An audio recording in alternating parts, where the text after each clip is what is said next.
Hello, नमस्कार। बहुत दिनों बाद आज हमारे YouTube channel study with KRG में आप सबका स्वागत है। आज हम एक बहुत ही महत्वपूर्ण टॉपिक को लेकर चर्चा करेंगे। अभी 7 मार्च से राजस्थान बोर्ड की कक्षा 10 के बोर्ड एग्जाम शुरू होने जा रहे हैं। उसमें हम आने वाले दिनों के अंदर विज्ञान विषय से संबंधित जो महत्वपूर्ण टॉपिक हैं और महत्वपूर्ण जो प्रश्न हैं उनकी हम चर्चा करेंगे।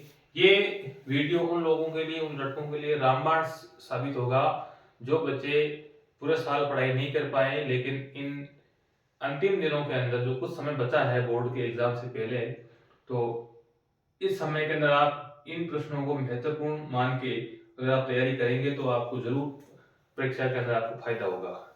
आज हम कक्षा 10 की विज्ञान का एक टॉपिक लेने जा रहे हैं, जो आपके पाठ संख्या 4 का जो टॉपिक है उसके अंदर ये एक आईयूपीएसी नामकरण आता है, जिसमें आपको 3 नाम याद रखना है कि कार्बन कार्बन 3 तरीके से जुड़ सकता है। यानी कार्बन में कार्बन से बने यौगिक हाइड्रोकार्बन कहलाते हैं। हाइड्रोकार्बन के आपके नामकरण है जिनको आईयूपीएसी बोलते हैं। हालांकि ये बहुत डिटेल से होता है, लेकिन अभी आप कक्षा 10th के हिसाब से नॉर्मल है, उसमें आपको 3 ध्यान रखना है। यदि कार्बन कार्बन के बीच में C1 और सिंगल बंध है तो इसको बोलते हैं एल्केन श्रेणी। कार्बन कार्बन के बीच में अगर द्विबंध है तो इसको बोलते हैं एल्कीन श्रेणी। और कार्बन कार्बन के बीच में अगर त्रिबंध है, डबल बंध है, तो इसको बोलते हैं एल्कीन, और त्रिबंध है तो इसको बोलते हैं एल्काइन। तो एल्कीन श्रेणी, एल्कीन, एल्केन, एल्कीन और एल्काइन। अब देखिए, एक प्रश्न नॉर्मली पहले भी पूछा गया है कि एल्केन श्रेणी का सामान्य सूत्र क्या होता है। तो सामान्य सूत्र होता है CnH2n+2, और एक होता है एल्कीन का CnH2n, और एल्काइन का होता है CnH2n-2। या n का मतलब है कार्बन परमाणु की संख्या। एक आपको सारणी याद रखनी पड़ेगी कि कार्बन की संख्या 1 है तो नाम के आगे मैथ लगता है। अगर कार्बन परमाणु की संख्या 2 है तो एथ लगता है, C3 है तो प्रोप लगता है, और C4 है तो ब्यूट लगता है, और अगर C5 है तो आपको एक नाम याद रखना है पेंट, और अगर C6 है, कार्बन परमाणु की संख्या 6 है, तो नाम के आगे क्या लगाना है, आपको हेक्स लगाना है। अब आपको ये 2-3 बार अपन अभ्यास करेंगे इन चीजों का, तो आपको बिल्कुल क्लियर हो जाएगा कि नामकरण कैसे करते हैं। इसमें 2-3 तरीके से प्रश्न आता है। पहला प्रश्न आता है छोटा, अगर पूछा जाए तो इसका सामान्य सूत्र क्या होता है। तो सामान्य सूत्र तीनों का याद रखो कि ये तो देखो तीनों भी सेम है। CnH2n यहाँ पर भी है, CnH2n यहाँ पर भी है, ये यहाँ पर भी है। अगर नाम के पीछे n आ रहा है, जैसे एथेन, प्रोपेन, पेंटेन, अगर ऐसे नाम के पीछे n आ रहा है तो आपको CnH2n+2 यानी जितने कार्बन परमाणु हैं उसके डबल हाइड्रोजन में डबल से 2 अधिक हाइड्रोजन जोड़ने हैं। और अगर एल्कीन श्रेणी है, नाम के पीछे इन आ रहा है, जैसे एथीन, प्रोपीन, ब्यूटीन, तो जितने कार्बन है उसके डबल क्या होंगे, उसमें हाइड्रोजन होंगे। अभी हम इसके आगे उदाहरण करेंगे तो आपकी बिल्कुल स्थिति क्लियर हो जाएगी। और अगर नाम के पीछे आइन आ रहा है, जैसे प्रोपाइन, एथाइन, पेंटाइन, तब क्या करना है, आपको जितने कार्बन है उसके डबल से 2 कम क्या लेने हैं, आपको हाइड्रोजन लेने हैं। तो अभी तक आपके दोबारा बता रहा हूं मैं, अभी तक आपकी ये स्थिति क्लियर हो जानी चाहिए कि नाम के अगर कार्बन परमाणु संख्या 1 है तो मैथ, 2 है तो एथ, 3 का प्रोप, 4 का ब्यूट, 5 का पेंट, 6 का हेक्स, 7 का हेप्ट, 8 का ऑक्ट।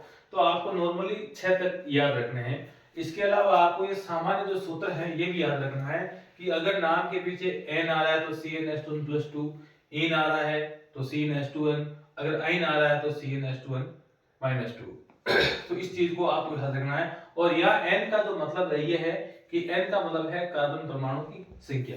तो यहां तक आपकी स्थिति क्लियर है। अब हम एक एक को बड़ा डिटेल से लेंगे। तो इसमें आपके सबसे पहले जो एल्केन श्रेणी आ रही है हम उसकी चर्चा करेंगे।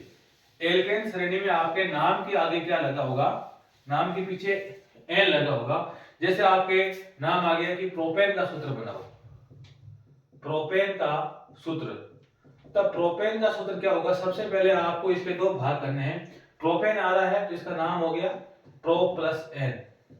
तो सबसे पहले आपको ये स्थिति क्लियर करनी है कि नाम के पीछे एन आ रहा है, एन आ रहा है तो आपके जितने कार्बन परमाणु हैं उसके डबल से 2 अधिक क्या लेने हैं, आपको हाइड्रोजन लेने हैं। तो यह हम क्या लेंगे, प्रोप का मतलब अभी मैं बता रहा कि प्रोप का मतलब है कार्बन परमाणु की संख्या 3। तो यह हो गया आपका C3। अब हाइड्रोजन होंगे इस डबल से दो अधिक, यानी इस 3 का डबल करेंगे 6 और 6 में 2 जोड़ेंगे यानी 8। तो C3 हाइड्रोजन 8।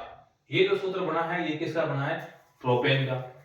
जैसे एक उदाहरण और लेते हैं, जैसा आपके आ जाए कि आप पेंटेन का सूत्र बनाइए। तो पेंटेन का मतलब कार्बन परमाणु कितने होंगे? 5।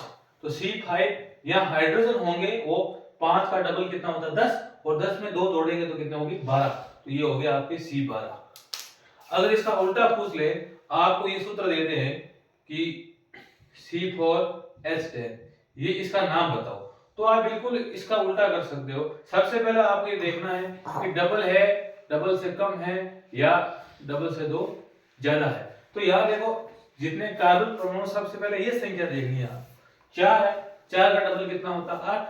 8 से 2 अधिक है, इसका मतलब नाम के पीछे n लगेगा। कार्बन परमाणु यहाँ है 4, 4 में होता है ब्यूट, तो ये ब्यूट प्लस n, तो ये नाम हो गया ब्यूटेन। तो ब्यूटेन का सूत्र बन गया C4H10। तो ये आपका हो गया एल्केन श्रेणी। इसी प्रकार अब हम देखेंगे एल्काइन श्रेणी, सॉरी एल्कीन श्रेणी।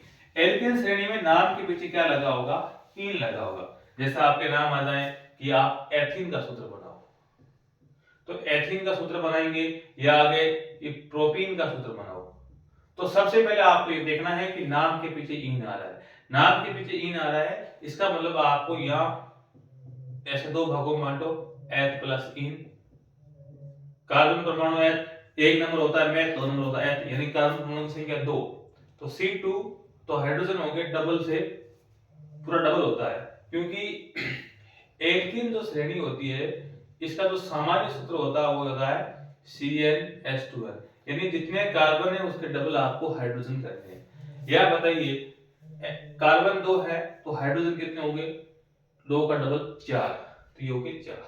इसी प्रकार प्रोपीन है, तो प्रोपीन में क्या करेंगे कि कार्बन परमाणु की संख्या 3 होती है, प्रोप का मतलब 3, तो C3, तो हाइड्रोजन C का डबल H।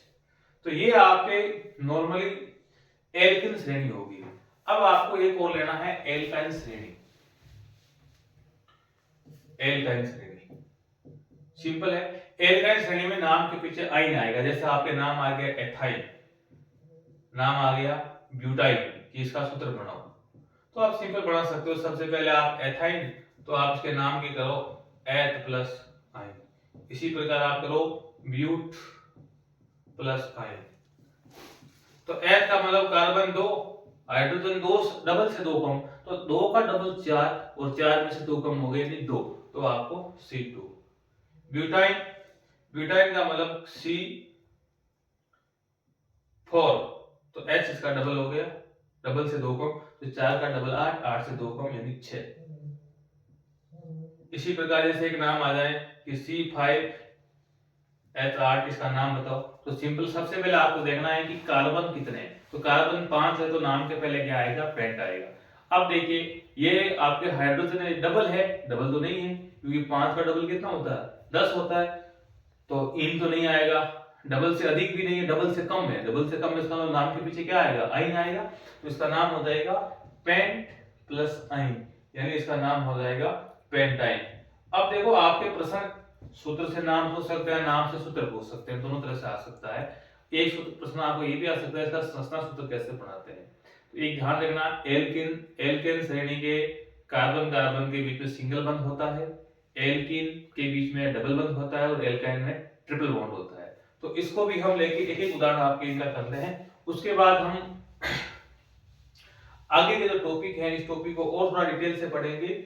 और इससे पहले आप सबसे हमारी रिक्वेस्ट है कि बहुत समय बाद हम YouTube पे वापस होने आए हैं, और अगर आप लोगों का प्यार बना रहेगा तो जरूर हम कंटिन्यू आपकी क्लासेज करेंगे। और परीक्षा से पहले गणित और विज्ञान दोनों विषयों की आपकी जो महत्वपूर्ण टॉपिक है उसका पूरा रिवीजन करवाया जाएगा। तो आप लोगों से रिक्वेस्ट है कि अपना जो परिवार है ये स्टडी विद KRG, इसको और थोड़ा प्यार दे, इसको और बड़ा करें। इसके लिए आपको हमारा जो YouTube चैनल है इसको अधिक से अधिक आप सब्सक्राइब करें, अपने परिवार के जो अन्य मेंबर्स हैं उनसे भी सब्सक्राइब करवाएं, और अधिक अधिक बच्चों के बीच में प्रचार करें, क्योंकि ये उन लोगों के लिए बहुत महत्वपूर्ण क्लासेज है जिन बच्चों को साल भर आप ढंग से मेहनत नहीं